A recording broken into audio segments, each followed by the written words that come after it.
નમસ્કાર વિદ્યાર્થી મિત્રો. લેક્ચર નંબર 15 લેક્ચર નંબર 14માં આપણે લોરેન્જ ટ્રાન્સફોર્મેશન વિશે ચર્ચા કરી હતી, જેમાં આપણે લોરેન્જ રૂપાંતરણોના સૂત્રો તારવ્યા હતા, જેમાં x' બરાબર x માઇનસ વીટી અપન વર્ગમૂળમાં 1 માઇનસ v² અપન c²નો ઉપયોગ કરી આજે આપણે રિલેટિવિસ્ટિક કોન્ટ્રેક્શન ઓફ લેન્થ એટલે કે લંબાઈનું સાપેક્ષવાદીય સંકોચન વિશે ચર્ચા કરીશું. તો સૌપ્રથમ આપણે જોઈ લઈએ કે આકૃતિમાં બે રેફરન્સ ફ્રેમ છે, એટલે કે જડત્વીય સંદર્ભ ભૂમિકાઓ. બંનેના કેન્દ્ર એકબીજા પર સંપાત થયેલા છે સ્ટાર્ટિંગમાં, અને પછી સંદર્ભ ભૂમિકા S' એ એક્સ અક્ષની દિશામાં v વેગથી ગતિ કરે છે. બરાબર છે. અહીંયા સંદર્ભ ભૂમિકા S એ સ્થિર છે અને S' એ v વેગથી ગતિ કરે છે. ઓકે, તો ધારો કે S અને S' સંદર્ભ ભૂમિકાઓ છે, જેમની OX અને O'X' અક્ષો એક રેખસ્થ છે. S ભૂમિકા સ્થિર છે અને S' ભૂમિકા અચળ વેગ vથી ધન x દિશામાં ગતિ કરે છે. ધારો કે એક સળિયો AB, આપણે અહીંયા એક સળિયો AB લઈશું, AB. બરાબર. તો ધારો કે એક સળિયો AB એ OX ડેશ, અહીંયા O છે, OX' અક્ષને સમાંતર દિશામાં S' ભૂમિકામાં સ્થિર છે. ઓકે, અહીંયા S' ભૂમિકાને સ્થિર બતાવી છે કારણ કે આ જ રેફરન્સ ફ્રેમમાં હોય, અહીંયાથી કોઈ વ્યક્તિ જોઈએ તો એ પણ v વેગથી ગતિ કરતો હશે. આ રેફરન્સ ફ્રેમની વાત કરીએ તો આની સાપેક્ષે આ સળિયો પણ આને કેવું લાગશે?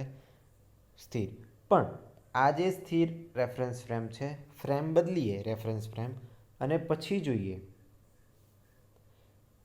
બરાબર, તો આ સળિયો આપણને શું લાગશે? v વેગથી ગતિમાં લાગશે. ઓકે, તો જોઈએ આગળ. ધારો કે S' ભૂમિકામાં સળિયા ABના છેડાના યામ x1' અને x2' છે. એટલે કે અહીંયા જે સળિયો છે એના x2' છે અને x1'. આના યામ શું છે? આ સળિયાના x1' અને x2' છે. સળિયો સ્થિર હોવાથી આ યામ સમય t''થી સ્વતંત્ર છે. અહીંયા જોઈએ તો અહીંયા જે કોઈ આ રેફરન્સ ફ્રેમમાં ધારો કે સમય t' છે, તો અહીંયા તો અહીંથી કોઈ વ્યક્તિ જોશે તો એના માટે આ સળિયો કેવો હશે? સ્થિર હશે. એટલે સમય S' ફ્રેમના સમય t''થી કેવો છે? સ્વતંત્ર છે.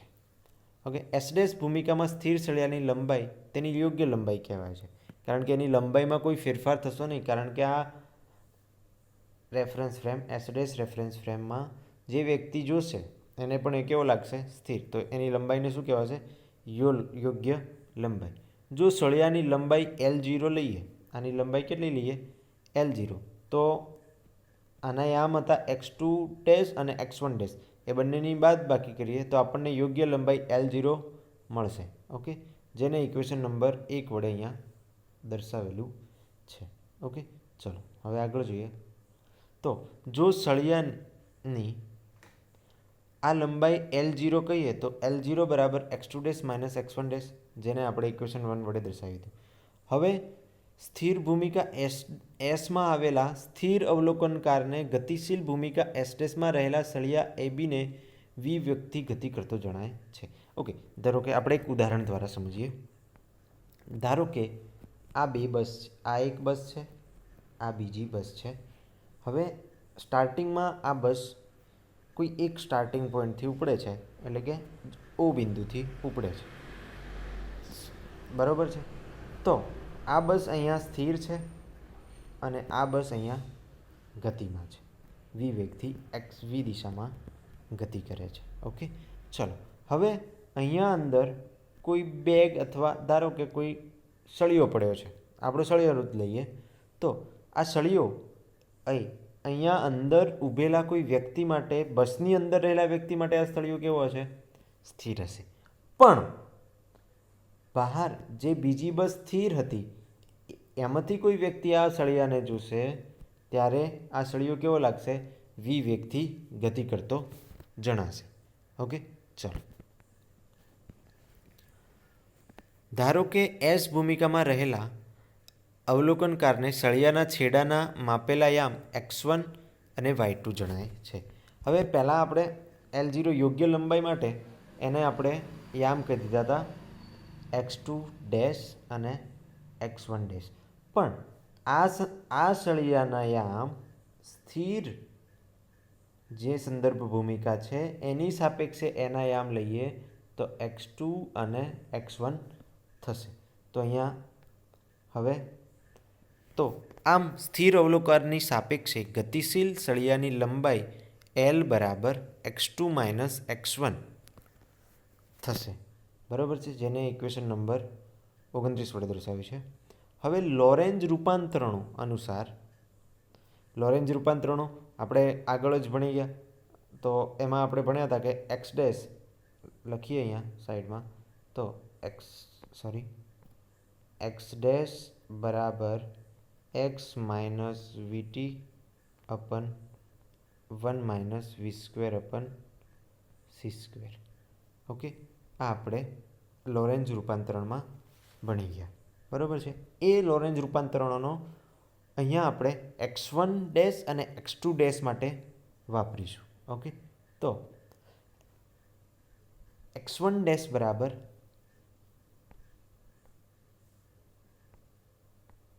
આ ઇક્વેશનમાં x1 ડેશ બરાબર x1 minus VT divided by under root 1 minus V square upon C square.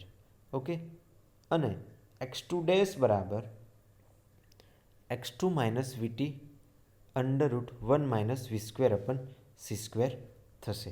હવે આપણે શોધવાનું શું છે? તો કે એની લંબાઈ, બરાબર, એની લંબાઈમાં કેટલો ફેરફાર થાય છે. તો x2 ડેશ એટલે કે x2 ડેશ માઇનસ x1, સમીકરણ આના ઉપરથી x2 dash minus x1 dash બરાબર x2 minus x1 under root 1 minus વી square upon C square. Okay, તો હવે જુઓ x2 માઇનસ x1 ડેશ આ સમીકરણ પરથી આપણે L લખી શકીએ આના માટે, તો આપણે અહીંયા શું લખ્યું? L લખ્યું. ઓકે, ચલો હવે આના માટે આ સમીકરણ પરથી L0 લખાય, તો આપણે અહીંયા L0 લખ્યું. તો L0 બરાબર x2 minus x1 L divided by under root 1 minus V square upon C square. Okay, તો એલને સૂત્રનો કરતા બનાવીએ તો L બરાબર L0 અંડર રૂટ 1 માઇનસ વી સ્ક્વેર અપન સી સ્ક્વેર. એટલે કે જે આમ સ્થિર અવલોકનકારની સાપેક્ષે ગતિશીલ સળિયાની લંબાઈમાં અંડર રૂટ 1 માઇનસ વી સ્ક્વેર અપન સી સ્ક્વેર જેટલો કે શું થાય છે? ઘટાડો થાય છે. ઓકે, ચલો જેને આપણે શું કહીશું? લોરેન્જ ફિટ્ઝગેરાલ્ડ સંકોચન, જે આપણે આગળ જોઈ ગયા. પણ એ જે સંકોચન હતું એ આપણે ખાલી ધારણાઓ પરથી લીધું હતું, અહીંયા આપણે મેથેમેટિકલ પ્રૂફ આપ્યો. ઓકે, ચલો હવે નેક્સ્ટ છે ટાઈમ ડિલેશન, એટલે કે સમયનો વિસ્ફાટ અથવા વિસ્તરણ. ઓકે, સમય વિસ્તરણ.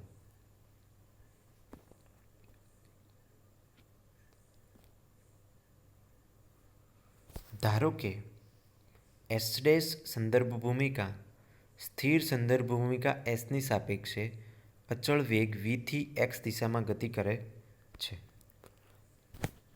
ફરીથી આપણે આ જ આકૃતિનો ઉપયોગ કરીશું. તો કે આ બે સંદર્ભ ભૂમિકાઓ છે.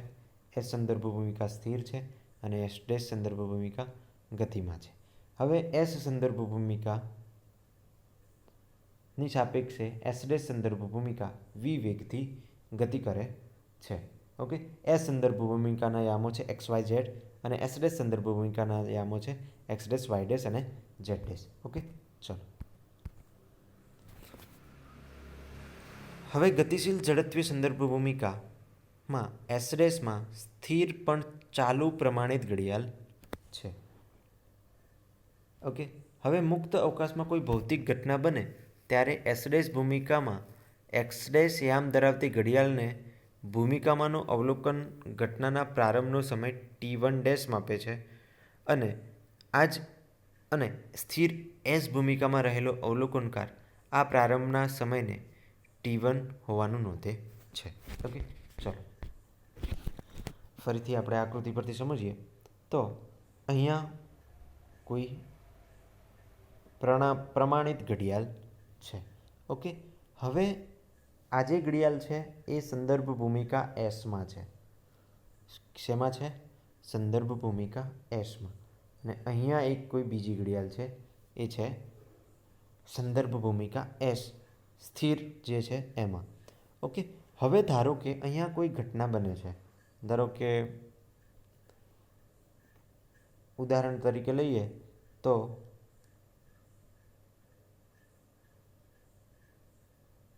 કોઈ પદાર્થ છે એ મુક્ત પતન કરે છે. બરાબર? ઓકે, તો આ મુક્ત પતન કરતા પદાર્થ માટે અહીંયા આપણે સમય નોંધીશું એસ ડેશ સંદર્ભ ભૂમિકામાં. એ જ રીતે આ જ મુક્ત પતન માટે આપણે સમય નોંધીશું અહીંયા. ઓકે, બંને ઘડિયાળ પ્રમાણિત છે. એક ઘડિયાળ એસ ડેશ ભૂમિકામાં છે જે વી વેગથી ગતિ કરે છે અને એસ સંદર્ભ ભૂમિકા જે સ્થિર છે. તો બંને ઘડિયાળમાં આપણે ટાઈમ નોંધીએ છીએ. ઓકે, તો અવલોકનકાર એસ ડેશ જે સંદર્ભ ભૂમિકામાં રહેલો અવલોકનકાર છે એ ઘટનાનો પ્રારંભ સમય T1 માપે છે અને સ્થિર અવસ્થામાં રહેલી સંદર્ભ ભૂમિકા અવલોકન પ્રારંભનો સમય T1 હોવાનું નોંધે છે. હવે લોરેન્જ રૂપાંતરણો અનુસાર T1 જે આપણે આગળ ભણી ગયા છે T1 બરાબર T1 dash plus Vx dash upon C √1 minus વી સ્ક્વેર અપન સી સ્ક્વેર, જેને ઇક્વેશન નંબર આપણે 1 કહીશું. ઓકે, આ આપણે ભણી ગયા છે લોરેન્જ રૂપાંતરણમાં આગળના લેક્ચર નંબર 14માં. હવે એસ ડેશ વડે નોંધાતો ઘટના પૂરો થવાનો અંતિમ સમય T2 ડેશ હોય અને એસ વડે નોંધાતો સમય T2 હોય. ઓકે, તો T2 બરાબર T2 dash plus Vx dash upon C ભાગ્યા √1 માઇનસ વી સ્ક્વેર અપન સી સ્ક્વેર, જેને ઇક્વેશન નંબર 2 વડે દર્શાવ્યું છે. આ પણ લોરેન્જ રૂપાંતરણોનો ઉપયોગ કર્યો. ઓકે, અહીંયા પણ ચલો. આથી સંદર્ભ ભૂમિકામાં રહેલા સ્થિર અવલોકનકારે નોંધાયેલ સમય અંતરાલ, ઓકે, આ વિવેકથી ગતિ કરવાનો છે. આ જે સંદર્ભ ભૂમિકા છે વિવેકથી ગતિ કરે છે. તો આનો સમય અંતરાલ અને આનો સમય અંતરાલ એ બંનેની બાદબાકી કરીશું તો આપણને સમય અંતરાલ મળશે. કેટલો ફેરફાર આવે છે એના સમયમાં. જો T2 માઇનસ T1 બરાબર 0 હોય તો સાપેક્ષવાદની થિયરી અહીંયા ખોટી ઠરશે. જોઈએ તો T2 માઇનસ T1 બરાબર T2 dash minus T1 dash ભાગ્યા 1 માઇનસ વી સ્ક્વેર અપન સી સ્ક્વેર. હવે T2 માઇનસ T1 બરાબર ડેલ્ટા ટી લઈ લઈએ અહીંયા અને T2 dash minus T1 dash માટે ડેલ્ટા ટી ડેશ લઈએ. તો ડેલ્ટા ટી બરાબર delta T dash upon 1 minus વી સ્ક્વેર અપન સી સ્ક્વેર. તો આપણને ઇક્વેશન મળશે ડેલ્ટા ટી ડેશ બરાબર ડેલ્ટા ટી √1 - v²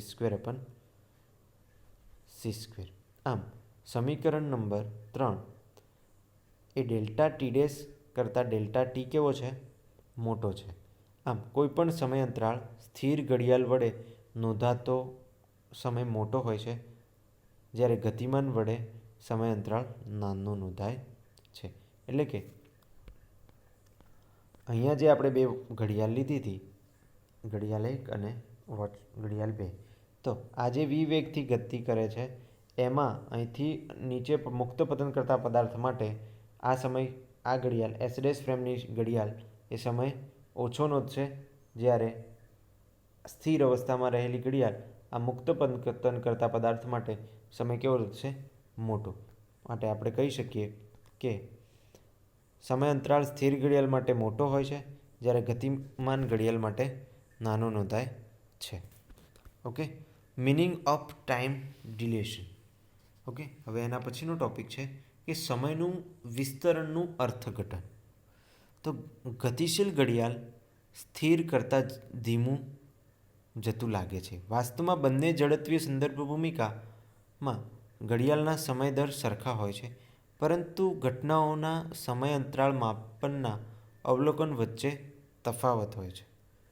ઓકે, જ્યારે બે જડત્વીય સંદર્ભ ભૂમિકા એસ અને એસ' એકબીજાની સાપેક્ષે અચળ વેગ vથી સુરેખ ગતિમાં હોય, ત્યારે એસ ભૂમિકામાં કોઈ એક બિંદુ આગળ બનતી તમામ પ્રક્રિયાઓ એસ'માં રહેલા અવલોકનકારને 1 - v² / c² જેટલા પ્રમાણમાં ધીમી થતી હોય તેવું લાગે છે.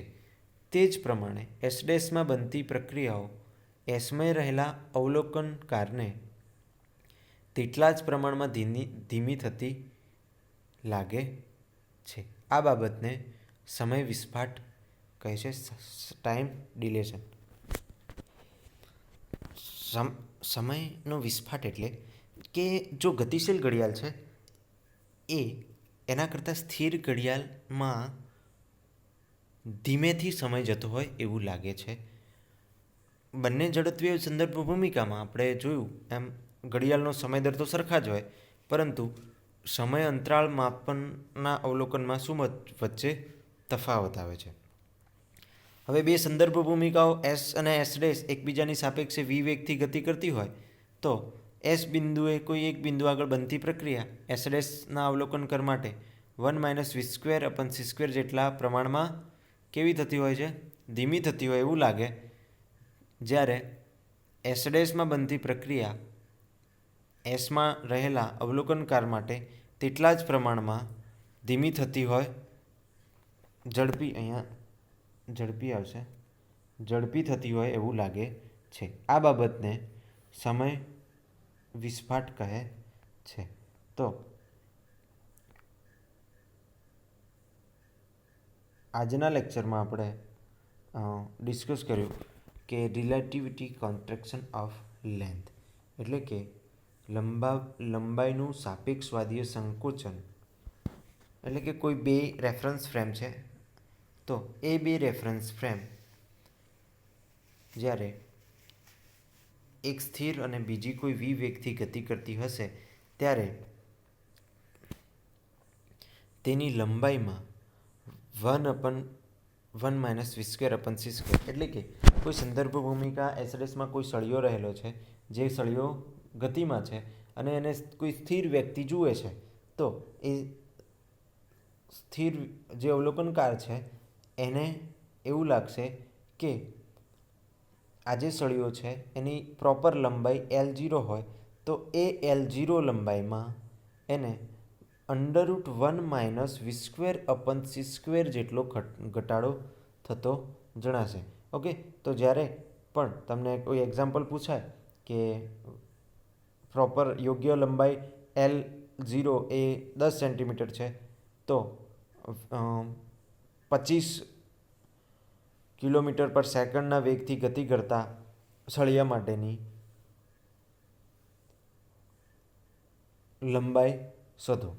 બરાબર, તો એના માટે આપણે આ સૂત્ર વાપરીશું. L = L0 √1 - v²/c². ઓકે, ચલો એના પછી આપણે સમય ડિલેશન, સમયનો વિસ્ફાટ, સમયનું વિસ્તરણ વિશે ચર્ચા કરી. તો એમાં આપણે નોંધ્યું કે ડેલ્ટા ટી ડેશ બરાબર ડેલ્ટા ટી √1 - v²/c². એટલે કે સમય અંતરાળ તો સરખો હોય છે, સમય બંને ઘડિયાળ માટે સરખો હોય છે, પણ સમય અંતરાળ એટલે કે પ્રક્રિયાનો સ્ટાર્ટિંગનો સમય અને પૂર્ણ થવાનો સમય સ્થિર રહેલા અવલોકનકાર માટે અને ગતિશીલ વસ્તુ માટે એ કેવો હોય છે? અલગ અલગ હોય છે. તો કોઈપણ સમયે અંતરાળ સ્થિર ઘડિયાળ વડે મોટો નોંધાય છે, જ્યારે ગતિમાન ઘડિયાળ વડે સમય અંતરાળ કેવો નોંધાય છે? નાનો નોંધાય છે. ઓકે, તો કેટલો નાનો નોંધાય? તો કે √1 - v²/c² જેટલો નાનો નોંધાય છે. એના પછી આપણે જોયું તો મિનિંગ ઓફ ટાઈમ ડિલેશન, એટલે કે સમય વિસ્ફાટ એટલે શું, એની વ્યાખ્યા.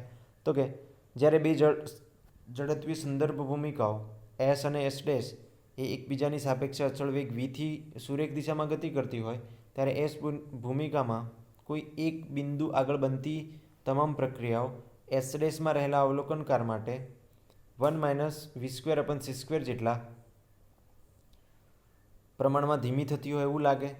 તે જ પ્રમાણે એસ ડેશમાં બનતી પ્રક્રિયાઓ એસમાં રહેલા અવલોકનકાર માટે તેટલા જ પ્રમાણમાં ઝડપી થતી હોય એવું લાગે છે. આ બાબતને શું કહે છે? સમયનો વિસ્ફાટ. ઓકે, તો નેક્સ્ટ લેક્ચરમાં આપણે આપણા ચેપ્ટરનો આ નેક્સ્ટ ટોપિક વિશે ચર્ચા કરીશું. તો થેન્ક યુ.